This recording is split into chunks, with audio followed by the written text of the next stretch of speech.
राधे राधे सांग मैंने welcome to my new mini blog. आज जेहेतु कार्तिक पूर्णमी तो आम केमी पालन करूँ रास पूर्णमी आपण सहित निश्चित सेयार करी।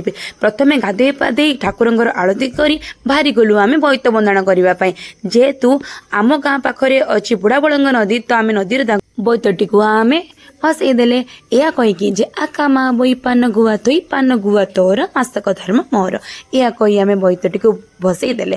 तापर आम सासु बो मिसी चलिले राधाकृष्ण आरती देखापी। राधाकृष्ण आरती नहीं सारा पर नना आमको राधे राधे कर तिलक टीपा मारिदेले। तापर आम तिलक मारी चलिलु आम शिव दर्शन करने। शिव दर्शन करने पूर्व देख आगे षंड महादेव दर्शन हो गला। तापर माँ तर छानिया मानिया हो चलिए ग्राम देवती को दर्शन करने।